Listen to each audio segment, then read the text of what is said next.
Sejam bem-vindos a mais um programa Análise Tática. Estamos em clima de entrevista. Vamos trazer um convidado extremamente especial para você conhecer a sua história e também saber um pouco mais do que ele pensa dentro e fora das quatro linhas, conhecimento tático. Aqui no programa Análise Tática, o nosso convidado já teve passagens por Flamengo, por Santos, está hoje no Shandong Luneng da China. Conheça um pouco mais do nosso convidado.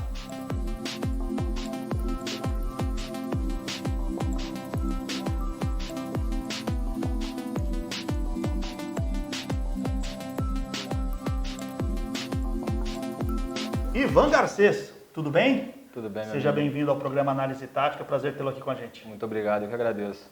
Ô Ivan, a gente teve possibilidade de conversar muito no período que você teve aqui no futebol brasileiro, agora você está um pouco mais distante. Como é que está sendo o seu trabalho no Shandong Luneng? Como é que você tem desenvolvido esse trabalho lá? Hoje você coordena a preparação de goleiros da base do Shandong, é isso? Isso. Na verdade é um desafio, né? Se tratando principalmente da expectativa do governo chinês em realmente desenvolver o futebol na China, em todo o país. E o investimento tem sido pesado em relação a isso, né? Não só na formação de jogadores, mas também na formação de treinadores. Hoje o Shandong Luneng trabalha com treinadores portugueses, espanhóis, brasileiros, japonês também, então realmente é um investimento muito forte, não só na formação dos jogadores, mas também na formação dos treinadores. Com quantos anos, a partir de quantos anos a garotada que você trabalha? Eu fico responsável pela coordenação do Sub-8 até o Sub-19. Bom, um dos assuntos que tem sido mais debatido no futebol brasileiro, principalmente com a chegada dos técnicos estrangeiros aqui, o Sampaoli foi um dos que mais bateu em relação a isso, era a importância dos goleiros trabalharem com o pé. Tanto que no caso do Santos, o Vanderlei, que era uma unanimidade, perdeu espaço no Santos por causa desse detalhe. Lá na China é um tipo de trabalho que também tem sido dado prioridade? Você, trabalhando com a garotada, precisa já implementar o trabalho com os pés para os goleiros? Sim, é importante entender esse contexto. O Vanderlei é um excelente goleiro, porém de uma geração que na verdade não foi estimulado jogar com os pés na sua iniciação, na sua formação, né? Até porque a regra mudou a partir de 94, então muitos desses goleiros não tinham treinamento adequado, o estímulo adequado, e o Vanderlei faz parte dessa geração, né? Então esses goleiros de 30 anos para baixo, né, realmente você vê que tem uma outra característica, né, tanto que se destacam mundialmente, Henderson, Alisson, enfim, e tantos outros, né? O próprio Rogério Ceni foi o grande precursor dessa forma de jogar, né? Então, acho que o Vanderlei ele passou por essa dificuldade de adaptação Sim. à ideia de jogo do Sampaoli. E o treinador de goleiros do brasileiro, em relação ao mundo, ele tem esse diferencial, a parte técnica, a parte de sair jogando bem com os pés, né? Então, isso também chama a atenção do chinês, né? Eles procuram realmente valorizar o que tem de diferente no mercado. E realmente a formação dos goleiros hoje, ela é diferenciada.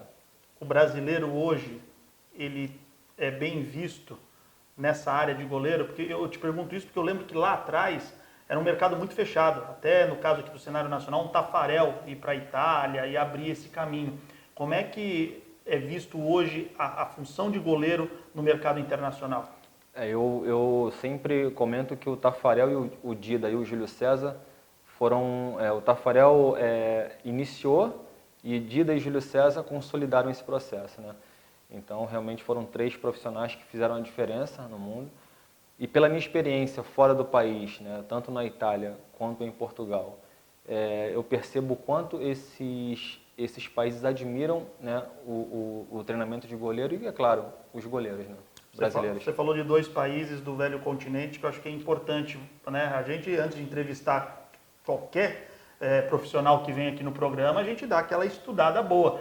E você esteve em Portugal e na Itália fazendo um intercâmbio, estudando, compartilhando conhecimento. Como é que foram essas visitas em Portugal e depois na Itália? Ou primeiro na Itália e depois em Portugal? Primeiro na Itália, justamente por entender que o sistema defensivo, o conceito do italiano é muito forte, né?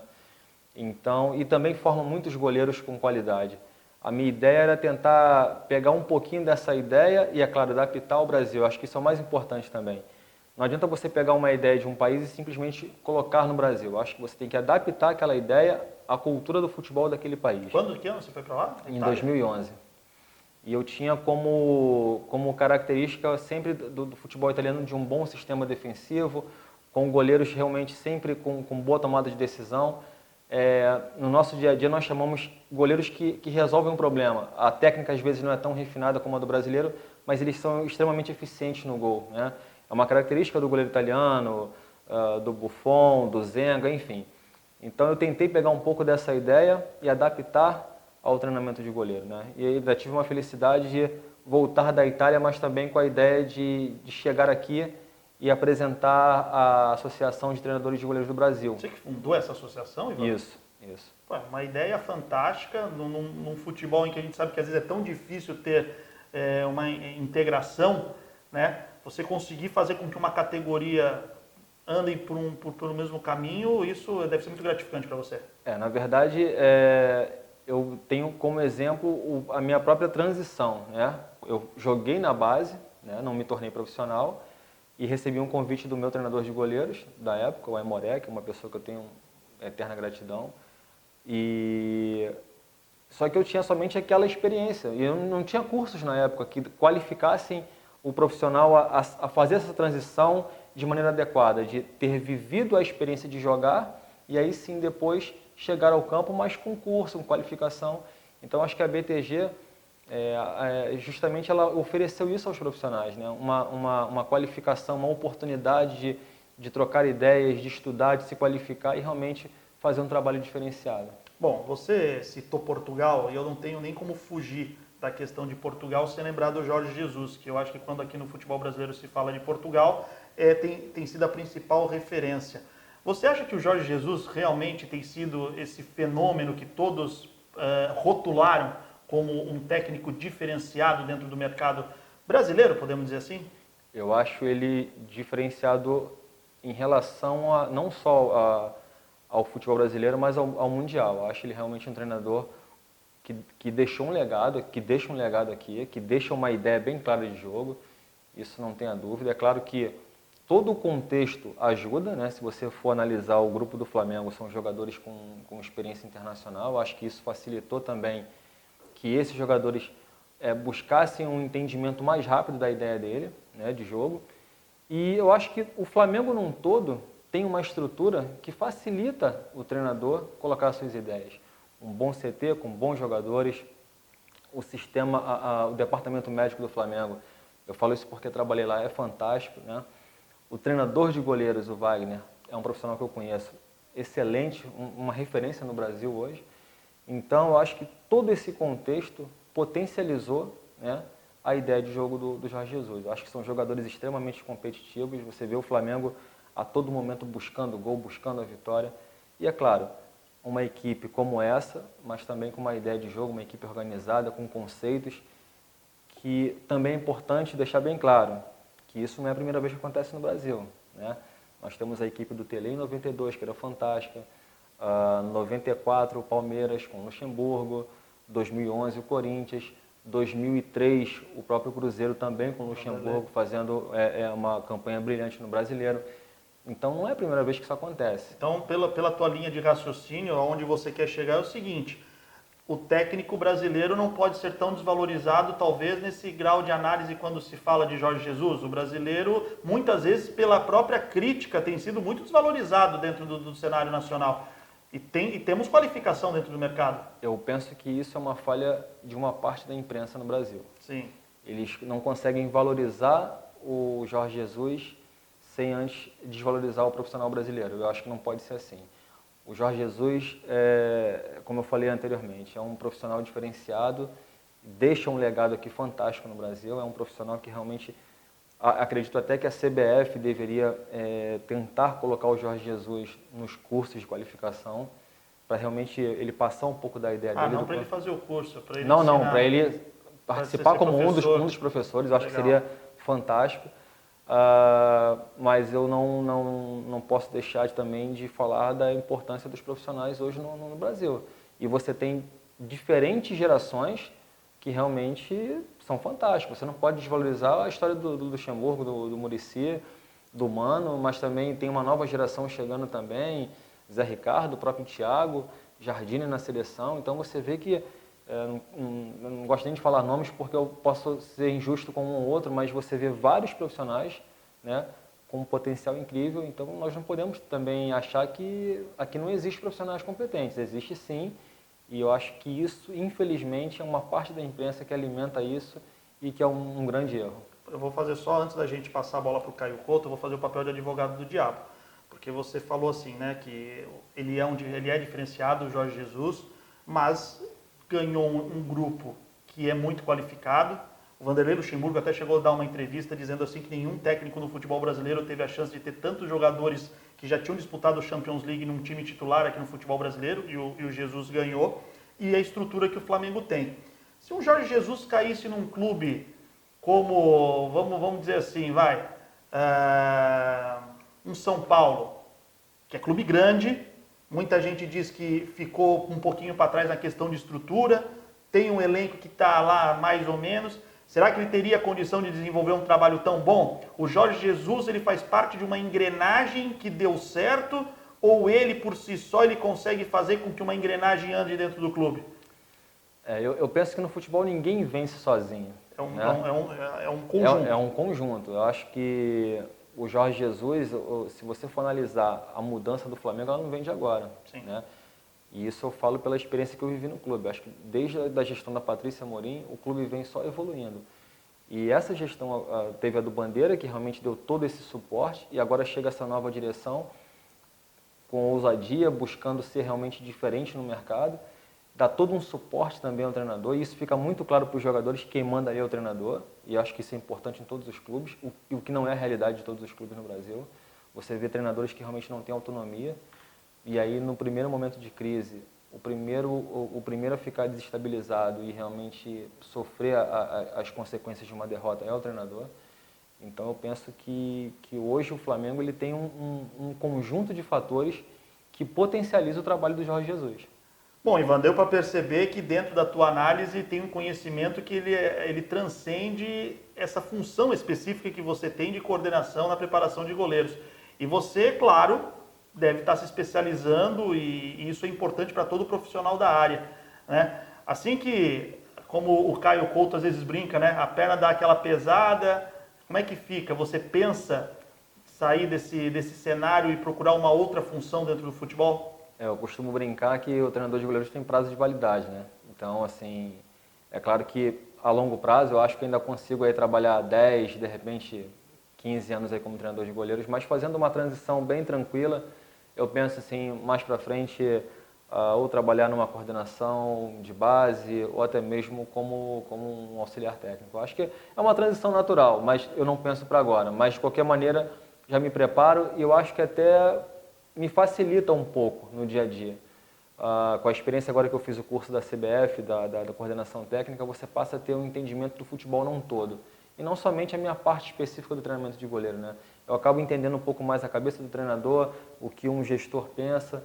Então, eu acho que você também acaba tendo um fator que se torna diferenciado em relação a outros profissionais. Você passa também a ter uma visão mais ampla dos diferentes setores do futebol. E isso dá para perceber na forma como fala, na forma como se comunica e que expõe o pensamento. Quando a gente acabou de falar aqui da questão Jorge Jesus, Ivan Garcês aí, é assunto, é resenha que você pode conduzir aí por muito tempo. Ivan, eu agradeço esse bate-papo. Muito obrigado. Eu da minha parte, eu estou satisfeito, bacana demais poder acompanhar a tua história, saber um pouco mais do que você pensa. Agora eu vou dar aquele tapa na bola. Eu passo a bola para o Caio Couto, porque vem o quadro dele e está na hora de você mostrar todo o seu conhecimento tático na prancheta com o Caio Analisa. Estamos de volta com o nosso convidado, o treinador de goleiros aqui, o Ivan. Ivan, muito obrigado aí pela presença, meu camarada. Eu que agradeço, cara. Mas o seguinte, cara, você há pouco conversando com o Felipe, né, já em função do seu trabalho, você já teve uma passagem aí, seja em países europeus e na Ásia como um todo. E eu tenho a curiosidade, eu tenho certeza que todos também que nos acompanham, como hoje o treinador de goleiros é visto no mercado do futebol, o treinador de goleiros brasileiro. Então, Caio, talvez seja a função no futebol hoje mais valorizada fora do país, né? Tanto pelo reconhecimento na Ásia ou nos países que eu visitei, Itália e Portugal principalmente, você vê o respeito e admiração até pela fase atual dos goleiros, como Alisson, Anderson, enfim, goleiros que realmente vêm fazendo a diferença e que há um tempo atrás, Dida, Tafarel, ajudaram a consolidar esse processo. E indo mais a fundo na questão, Ivan, qual o diferencial então que esse profissional, treinador de goleiros brasileiro, apresenta no trabalho dele em relação aos demais profissionais? E você muito bem disse, né, o sucesso aí de inúmeros goleiros brasileiros, né, espalhados pelo mundo. Eu acho que a principal característica do goleiro brasileiro é a técnica refinada, né? E é claro que com o passar dos anos, o goleiro brasileiro passou também a ser um diferencial em jogar com os pés, em ter uma boa tomada de decisão. Então, eu acho que isso são fatores que realmente agregaram na evolução e no diferencial do goleiro brasileiro em relação ao restante dos goleiros do mundo. E você, Ivan, acabou de tocar num ponto que eu queria chegar, né? A participação do goleiro com os pés. E hoje, no modelo de jogo, né, do Brasil, do mundo, das grandes equipes, isso faz parte do modelo de jogo, né, digamos assim, de qualquer treinador de futebol, o goleiro está inserido. O que você, Ivan, enquanto profissional, faz com os seus goleiros, seja hoje lá na Ásia ou nos outros momentos da sua carreira aqui no Brasil? Dê alguns exemplos de trabalhos para quem nos acompanha possa, de repente, a partir daí, poder estar criando alguma coisa também para o seu trabalho. Isso é uma boa pergunta, Caio. Eu acho que é importante deixar bem claro que isso não é uma invenção do Ivan ou de determinado treinador de goleiros, né? O futebol ele oferece diferentes momentos e o goleiro não é diferente disso, ele está inserido diretamente no processo. Tem um exercício que eu trabalho muito com os goleiros, que dá a ele não só a melhora do domínio, a melhora do passe, mas também da tomada de decisão, de aprender também a trabalhar sob pressão, né? A saída de bola, a primeira fase de construção, né? O goleiro tem duas opções, passe pelos corredores e o passe por dentro. Isso pensando no modelo de jogo do treinador, tá? Esse jogador aqui seria o adversário e ele pressiona, né? Ele pressiona fazendo com que o goleiro tenha não só preocupação com um bom domínio, com um bom passe, mas também a tomada de decisão. E principalmente a posição do corpo, onde quando a bola ao chegar no goleiro, né, ele sendo pressionado, ele tenha sempre três opções de passe: passe pelos corredores e passe por dentro. Tá? Eu acho que isso aqui é uma situação que fica muito próxima do jogo, e aí eu trabalho não só a saída de pressão, né, mas também trabalho a primeira fase de construção.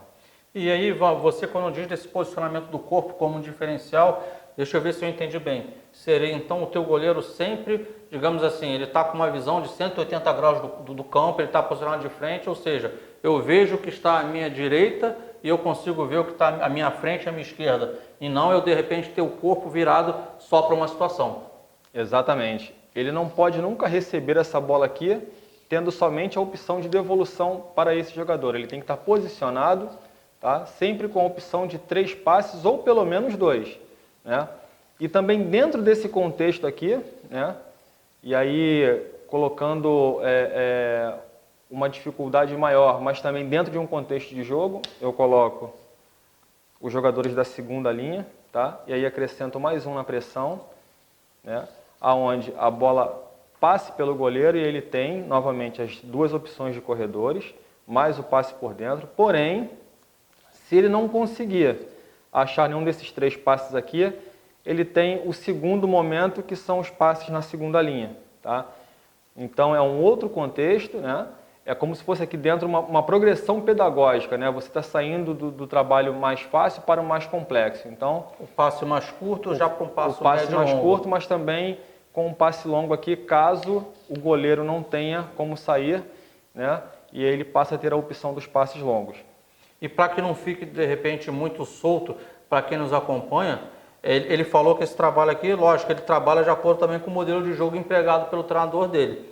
Nessa exemplificação aqui, para ficar mais mastigado para quem nos acompanha. É como se a gente tivesse, vou voltar aqui como se fossem os dois laterais, e a gente tivesse com uma, digamos assim, com uma linha de 4, e no momento dessa saída de jogo, uma entrada de um volante, uma saída de 3, fez essa primeira linha para o passe curto, e os laterais subiram para uma segunda linha de passe para o goleiro. Então eu só estou dando, não é isso, Ivan? Exatamente, perfeito. Para que fique mais claro para quem nos acompanha e conseguir jogar. Isso aqui seria uma parte de uma organização já ofensiva, de uma saída de bola de uma equipe, né, já lá na primeira zona de construção, como ele disse, exemplificando uma saída de 4 sendo, né, transformado, né, numa linha de 3, uma linha de 4 com uma linha de 3. E eu acho que isso é o mais importante, Caio. E nesse contexto aqui fica bem claro a mudança do treinador de goleiros dentro da comissão técnica. Ele precisa ter a consciência de como o treinador coloca a sua equipe, a forma como essa equipe joga, se é com pressão baixa, se é com pressão alta, se essa equipe sai jogando curto, se ela procura sempre o passe mais longo, mais vertical. Então, o treinador de goleiros tem que estar inserido nesse processo, não pode fugir disso. O treinador de goleiros hoje, na comissão técnica, ele atua diretamente também pelo comportamento da equipe. Ele prepara, na verdade, o goleiro dele de acordo com as exigências de jogo que o treinador apresenta para a sua equipe. Maravilha, Ivan. Dava para bater muito mais papo aqui, infelizmente, né, o tempo não pode se avançar muito, né, tão longo, mas eu queria mais uma vez estar agradecendo a tua presença, que eu tenho certeza que colaborou bastante para quem nos acompanha, que a gente tem um público que gosta de futebol, mas não, né, mas gosta de teoria, gosta de entender realmente um pouco mais de jogo. E fica a nossa torcida aqui do Análise Tática para que você continue prosperando, seja como treinador de goleiros ou quem sabe numa outra função dentro do futebol, mas que você cada vez mais empregue o teu saber para que as agremiações e atletas que estejam, né, sob a sua custódia no momento tenham êxito na carreira deles também, cara. Muito obrigado, amigo. Valeu mesmo, muito obrigado. Valeu. Gente, um abraço para todos vocês aí, tenho certeza que adoraram o conteúdo. Continue aí dando seu like e se inscrevendo no canal para que a gente possa ter convidados como o Ivan em próximos programas. Um abraço a todos.